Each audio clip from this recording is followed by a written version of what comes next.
Hey folks, here's a quick tip on importing a film file into Logic and just keeping the audio. Okay, so I've got a track here. Okay, there it is.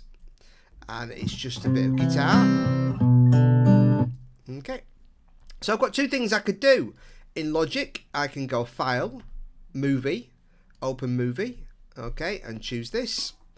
And I get the option, do I want to open the movie? Well, I don't. I just want to extract the audio track. Just all I want from that is the audio, okay? Or I can simply go to the file, and here I'm just going to drop it into an empty space in Logic, okay? And it creates a new track, and again, I can untick that and hit OK. And here it goes. It's going to export the audio and create a track in Logic. Now here's one little tip.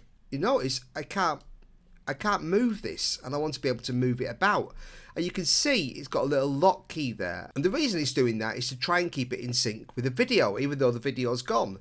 So if I right click, I can choose here unlock SMPTE position, and now it's just a normal track and I can do whatever I like with it.